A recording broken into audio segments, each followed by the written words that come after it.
Welcome to Kickstarter Radio. I'm your host, Lipstickpaddy, and today we are looking at the Valley of the Dead King. This is a class guide or a role guide so that if you're having a game of HEXplore It and you've got anyone coming round to play, you can send them a video to explain all of the classes in each of the sections, whether it is striker, healer, assist, sapper, utility, or even a dual class if you want to make the game a little bit easier. And in the description of this video will be the links to get all of the sections for you to find them very easy. And if you like the video content, please give it a thumbs up. And if you see any errors in today's video, please put them in the comments below and I'll make sure it gets pinned at the top so you can check the comments for the pins if there's any errata to anything said in this video. Today we're looking at utility roles, and they fill unique gaps in the game. Some dabble in more than one of the previous roles, whether they play a little bit of striker, sapper, healer or assist, where others have their own special abilities. You definitely want a utility in your group every time you play this game. And if you've got a friend that's come in that you've got a room for a utility, this video is going to be great because there's so many great options here. It all depends on their play style and what they want to bring to the party, and this will explain everything in each one here. There's some really juicy ones in this group that will surprise you on what they can do, and really fun classes to play. Oh man, they're so delicious and definitely will help everybody in the party. So let's crack on with what we've got today. Let's see what we have. We have got the Beastmaster, Cartographer, Hunter, Illusionist, Scoundrel, Tinkersmith. Now that Tinkersmith class, you need to look at that one. And the Trap Specialist also. So these are all really interesting ones you can imagine, and we shall see in this video. The Beastmaster can instantly add creature encounters to the pack, which can be summoned in combat. This is really good. Ooh, this is a really great class. Now, they start with interesting starting stats as well. Navigate 2, Explore 2, Survive 3. These are incredible. This is a great member of the team that can really help moving around the map, that is for certain. They do start with low HP though at 5, and they start with very low energy at 4, considering both abilities cost 2 energy. So the energy here needs to be buffed by the racial ability, potentially. The base attack is 2 and the defense is 1. They heed my call. Now they have a passive ability, of course, which is anytime a creature type encounter appears as a circumstance on the circumstance board, take the card and add it to your pack. Wonderful. Now, Call of the Wild is your first ability. It starts at rank 1, and like I said, it costs 2 to fire off. So you summon a number of creatures from your pack. The total level is less than or equal to your Call of the Wild rank. So you've only start with rank 1, so you can only summon 1 creature. However, it does say whose total level is less than your Call of the Wild rank. So I'm guessing if you're rank 1, you can only summon a rank 1 creature. So you really need to boost this up if you're going to be summoning a bear or something big. So think about that. Now, starting this round and continuing until the end of combat, choose what action each creature takes each round. That's really good. If a creature is killed, you lose access to it until the end of the next game turn. What does that mean? You mean it just gets knocked out of battle? It is an interesting one that if a creature is killed, you lose access to it. But, I mean, if you're role-playing, if a creature is killed, it's killed. Just get him out of your deck. That's how I would play it. It depends on your group. If you want him to be just knocked out of combat, I guess you can do. It depends how punishing you want the game to be. If you want it to be more survival, if creatures killed, it's killed. Now at rank 6, each time you use this mastery while you have a creature summoned, boost each creature's damage by 1/3 of your defense ability. That's fairly... you're really going to need to boost your defense. I mean, your defense is 1 at the minute, so that's not going to be... You need a maximum... So you need a minimum defense 3 to actually boost that damage. So that's pretty much, mid-game stuff when that will activate. That's going to happen anyway until the end of combat, which is good anyway. So essentially, get your defense ability up. This will make all your creatures stronger. Now your second ability is Rend and Tear. Cost 2, like I said. Your entire pack attacks alongside you. This is great, isn't it? It's like a massive attack from everything. It's like, ooh, so good. Together, you deal health damage equal to the Rend and Tear rank, plus your base attack, which is called Feral Assault, plus 1 creature per encounter in your pack. So your entire pack, excuse me, let me just read this again. You're gonna deal damage that's equal to this Rend and Tear's ability plus your base attack. So it adds this to your base attack and plus a creature plus 1 creature in your deck. So that's not doing all of them, is it? No. You need to get it to rank 6, because at rank 6, Rend and Tear deals an additional 3 damage for each creature currently summoned using Call of the Wild. So that's when it gets bigger. It will, the more that you've got out there, the bonus damage you will get. So just to reiterate, Rend and Tear is the Rend and Tear's rank. That starts at 2, so we'll take 2 damage. It's plus your base attack, which is 2, so you're doing 4 damage, and you'll also be able to use a creature from your pack, whatever that damage is. And then at rank 6, the more creatures you've got out from Call of the Wild, the bigger this attack will happen, because you'll get 3 damage per creature you've got summoned. So it ends up becoming very, very big. So the Beastmaster is very good for moving around the map, because they're going to be great at finding the way. You're hardly ever going to get lost, because the Nav 2 is a good start. Exploration 2, not too bad for finding money. Survivability 3, they're going to be finding food really easily.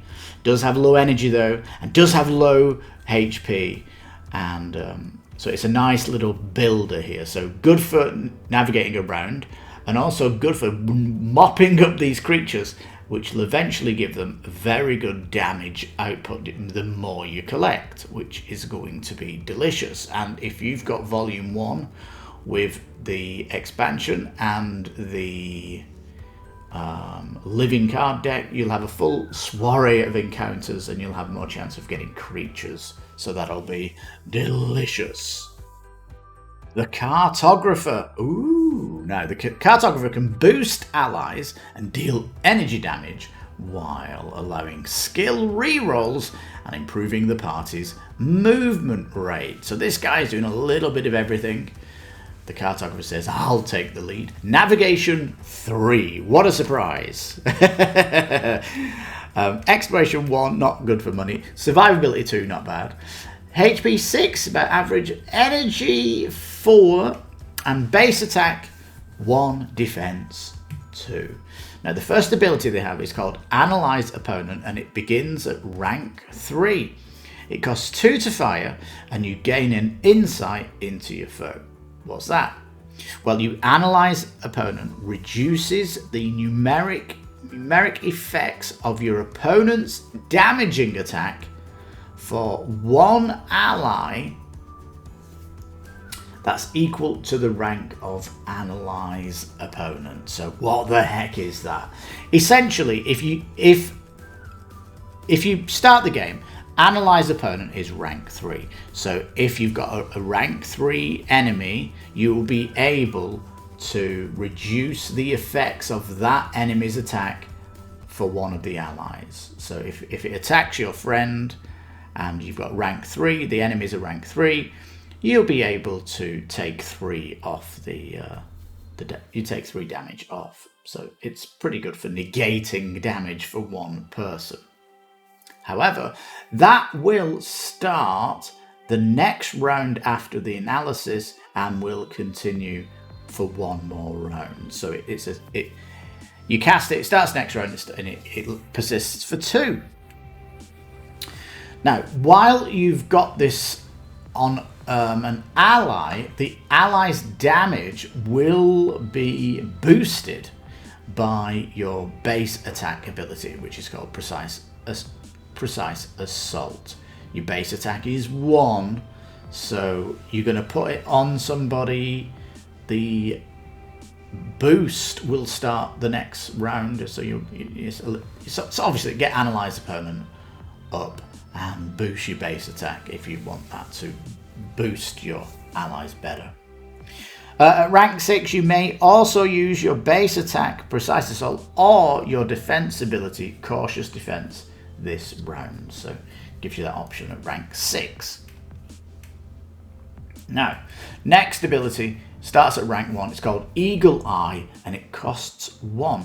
You exploit a weakness. Now, this mastery deals base attack damage plus twice the Eagle Eye's rank energy damage. So it's rank 1 at the minute. So when you attack with this, it will be 1 from the Eagle Eye rank plus 1 from your base attack. That's 2 damage. Woohoo! Now, if your opponent defends this round, the defense action is reduced by the Eagle Eye rank for the rest of combat. So every time they defend, this Eagle Eye attack will actually start to break down their defense, like a smashing the armor off them, or whatever they have.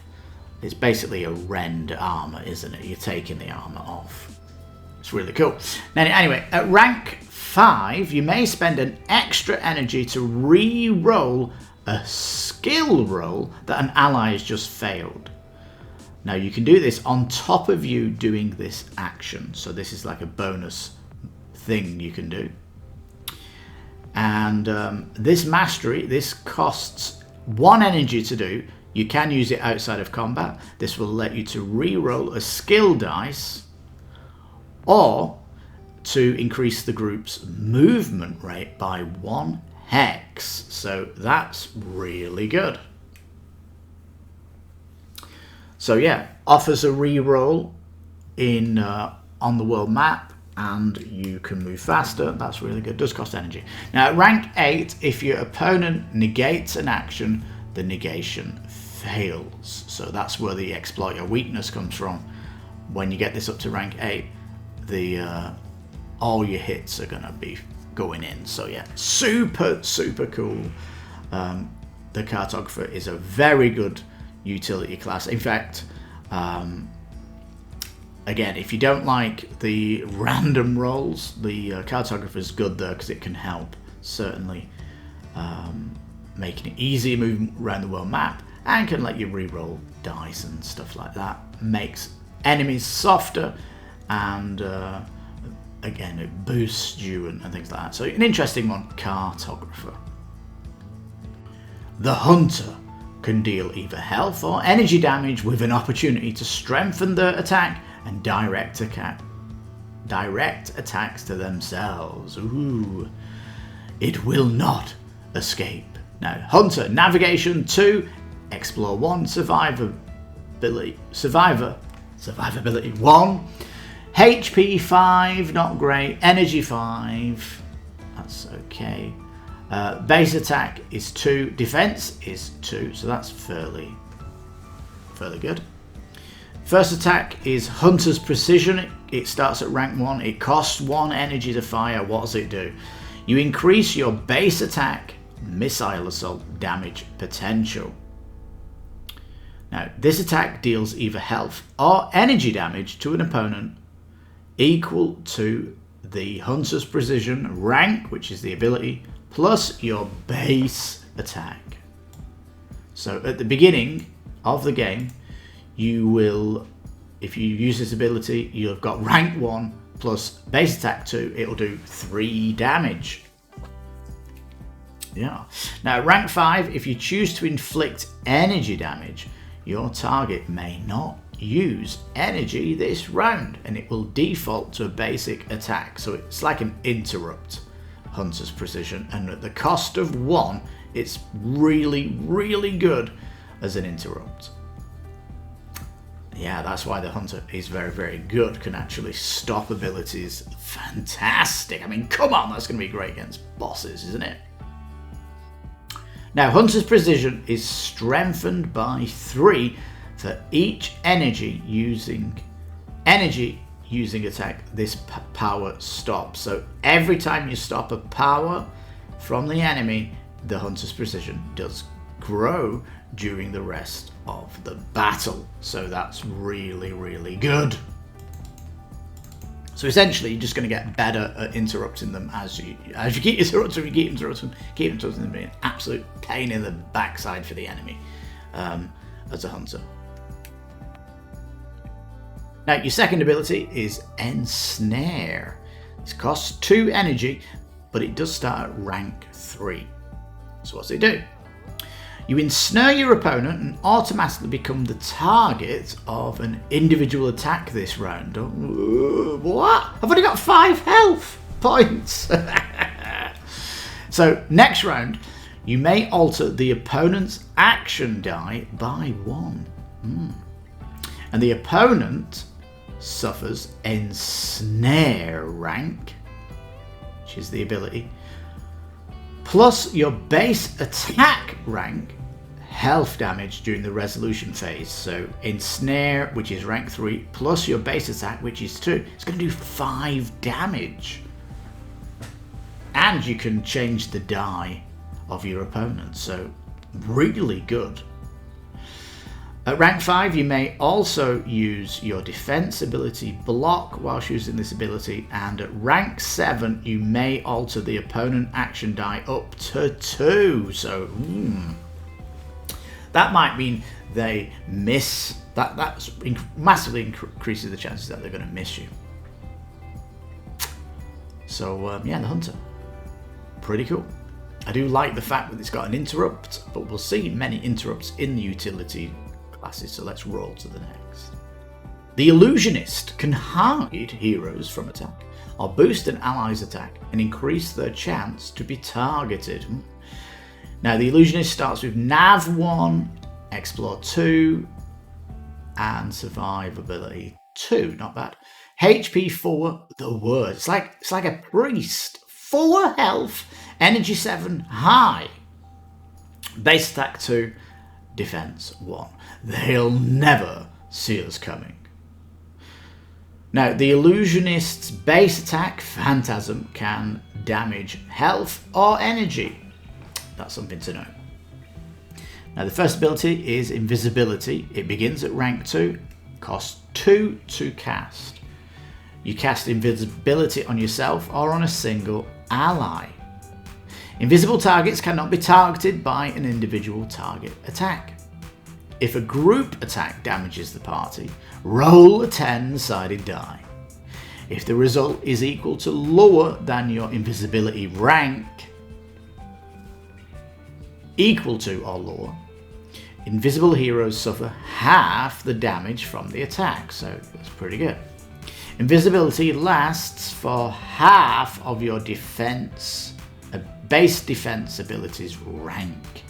So your defense is 1, so it'll just run for 1 round at the beginning, and it can be dispelled at the end of the round. So, Now at rank 6, you may also use your defense ability this round.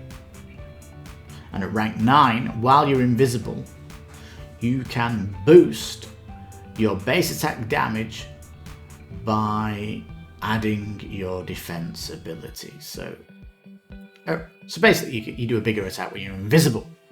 Idea. Now, rank 2, Intimidating Form. Costs 2 as well, begins at rank 2. You alter the form of one ally, making them more threatening.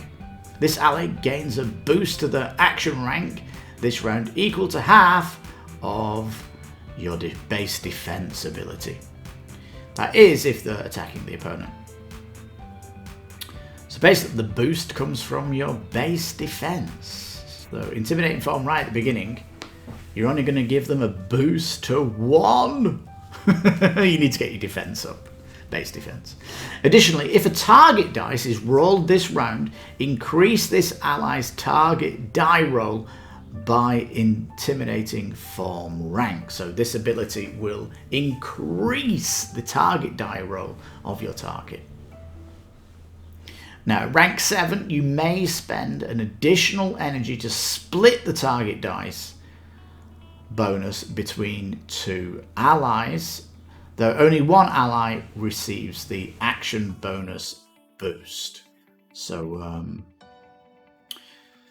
And if attacks coming in, you can kind of spread the threat across 2 people, and only one's going to get the boost. So that's what Intimidating Form is, basically making sure that you don't get hit, because you've only got 4 HP, and Intimidating Form will let that damage move over to somebody else. So yeah, the Illusionist is a little bit weird for me. I mean, make people invisible, you do extra damage if you're invisible, and you can pull threat towards the tank and stuff like this. It's one that doesn't really get me excited. In fact, Illusionist is kind of a weird one to have, in my opinion. Not one that I would want in my party. The Scoundrel. The Scoundrel can pick up some extra gold in combat, as well as deal a devastating health attack. Sounds interesting. Scoundrel, Nav 1, Explore 3. Of course, he's good at finding gold. Survive 1 though. HP 4. 4, the worst! Energy 4. Terrible! 4 HP and 4 energy. Whew. Base attack is 2, defense is 2. Did you miss me? Now, the Scoundrel has bribery proficiency, meaning that if you're ever bribing in the game, you roll a die, and if you get success, they will lower the cost of the bribe. So that's what the Scoundrel gives you. Now, you start with a rank 2 treasure hunting ability. It costs 1 energy to fire off, and you are more concerned with searching for treasure than fighting the enemy. Roll a 10-sided die. If your result is equal to or lower than your treasure hunting rank, you find a gold. This is not too bad, because if you've got a party of 4 and you've got an enemy who's not that strong, and the first 3 people are going to destroy him, you might as well look for gold as the 4th person, right? So this Scoundrel really works with a bigger group, in my opinion. Now, if you use this ability successfully 6 or more times during the game, you get particularly good at finding treasure, and the amount of gold gained increases by 1 for all future attempts. So yeah, you actually get more skilled as treasure hunter. At rank 4, you may also use your base defense evade when using this ability. So if you're not attacking, but you might still get hit, this makes it even safer to do treasure hunting. And at rank 7, you find so much money that each member of the group gains the gold when you use this mastery. So potentially everyone's going to be getting gold from when you find it during battle. So that makes it even sweeter. Now, your big ability then is Backstab. It starts at rank 2 and it costs 2 to use. Backstab can only be used during the combat round following an evade. So this is why treasure hunting is best to get to rank 4 immediately, because it includes an evade. So if you do an evade, the next round, the backstab will deal damage to an opponent twice the backstab rank. Wow. Starts off at rank 2, so that'll be 4 damage. Plus your base attack, which is called sneak attack. That starts at 2, so you're up at 6 damage. Plus a roll of a d6. So, ooh, that's really big, the backstab. Again, though, you've got to kind of evade to launch it. Now, at rank 6, the bonus die is upgraded to a 10-sided die, which is great. You can get even more damage out. And at rank 8, you may re-roll the bonus result anytime the result is less than a third of your backstab rank. So if you really roll a really bad die, you can potentially re-roll it to make sure that damage output is out. And I think this is a fantastic utility. I mean, someone who's good at making money and profiting from doing battles all the time, really, really good. I mean, money is your friend in the game, you know, the Scoundrel. Really good character. And especially they've taken the leprechaun.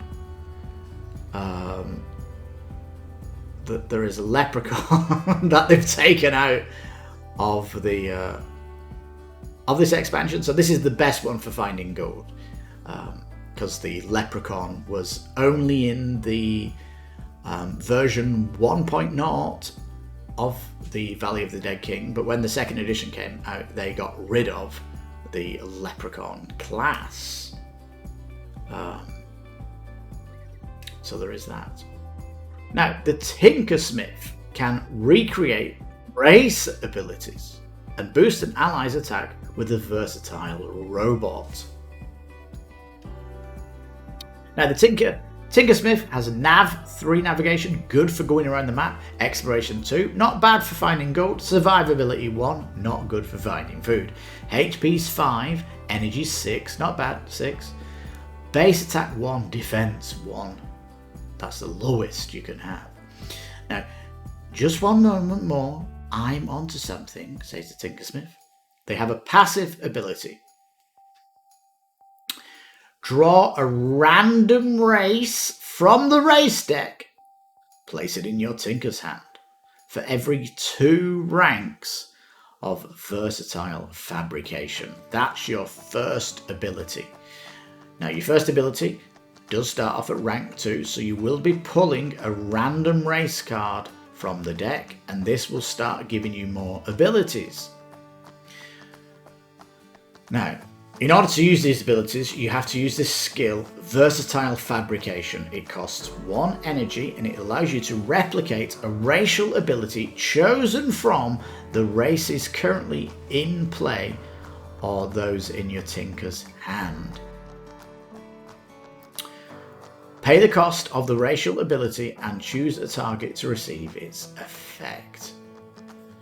Racial abilities may not be used more than once per game turn. This mastery may be used outside of combat, which is great because there's a lot of racials that might actually help outside of combat.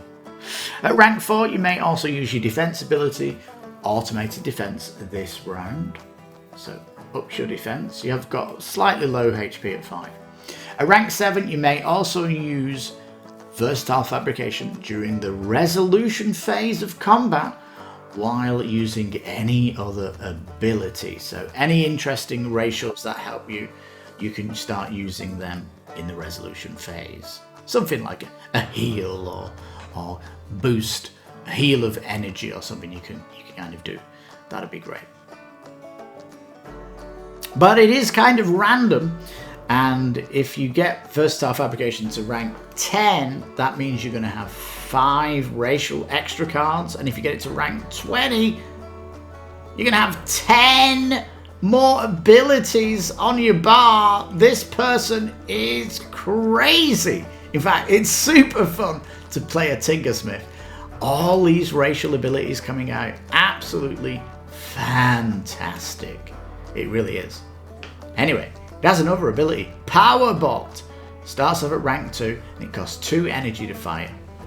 Boost the damage of one's ally attack this round by the Power Bolt rank plus your base attack, which is Clockwork Assault.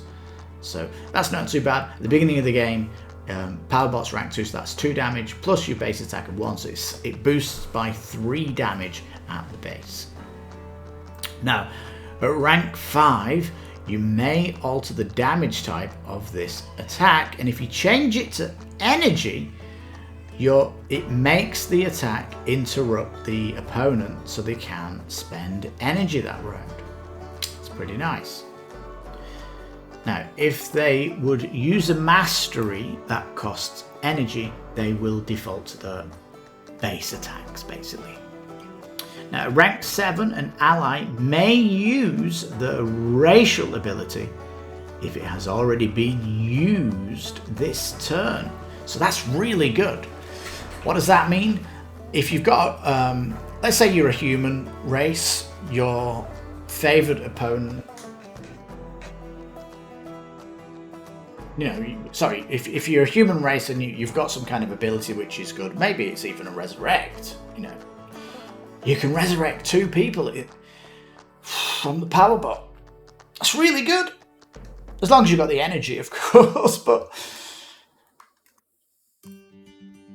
I think this class is fantastic. I mean, look at these utility classes. Tinkersmith, really good. Not only having a massive bank of racials to use, but they can actually double your own racial ability. That's really special.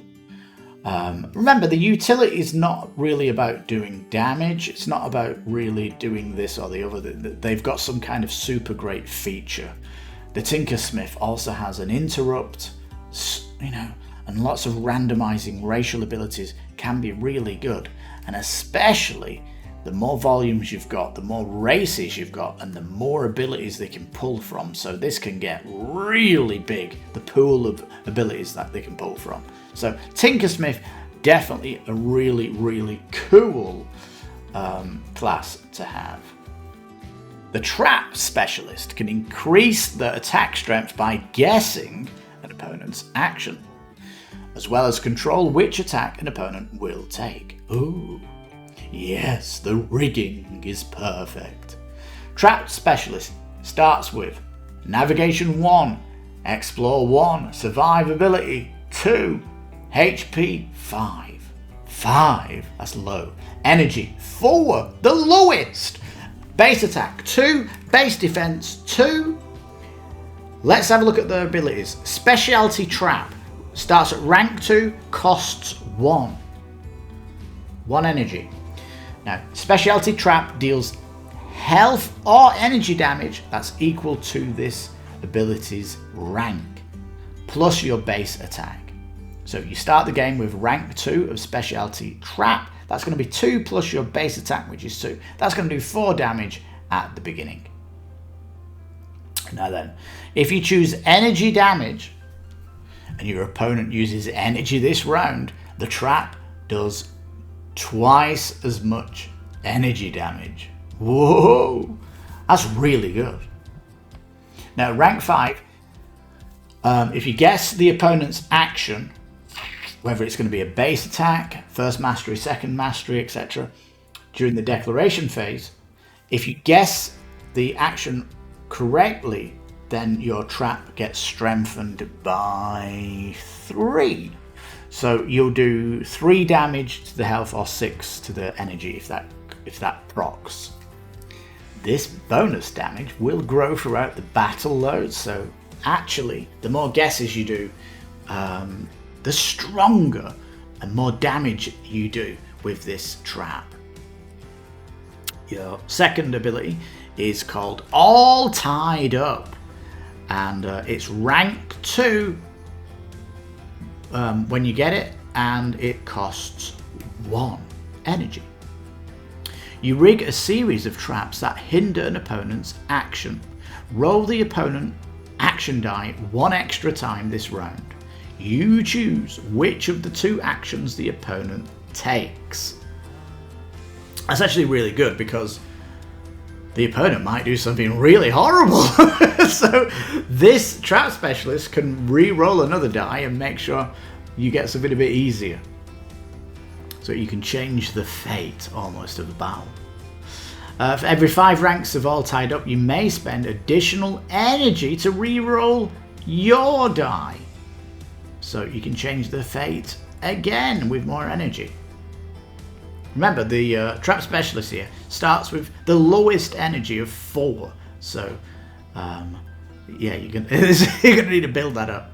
At rank 7 of all tied up, you may use your attack ability Triggered Assault. Or flee! You can run away. Flee this round, and the next time you use Specialty Trap, you may guess 2 actions instead of 1. So there's an interesting bonus there. Try and boost your own guesswork if you fleed. Now, so what do I think of Trap Specialist? I think it's really good how they can really mess with what the opponent's doing with their attack. That's going to be useful all through the game. And the trap that they put down to damage the opponent is also very good. So it is an interesting class, that's for certain, but whoever gets to play a utility class, they've got a really interesting bag of classes to pick from here, and it all really depends on which one tickles your fancy. And especially if you've played Beastmaster once, you might want to jump to Cartographer, or even go the Scoundrel, or if you want something wild, go Tinkersmith. What an incredible list they are. Thank you so much for watching this video. Please let me know in the comments down below what your favourite role is from this list. And let me know if you've got any tips for playing that role, or even if I've got any mistakes, let me know in the comments and I'll make sure the errata gets pinned to the top of the comments. So thank you so much for watching. Please give the video a thumbs up. Think about subscribing and check the notes down below if you want links to other role guides that I do on the channel. So this is Kickstarter Radio. I'm your host, Lipstickpaddy. You take care, stay safe, bye bye for now, and have some amazing adventures in the HEXplore It system. Awesome sauce.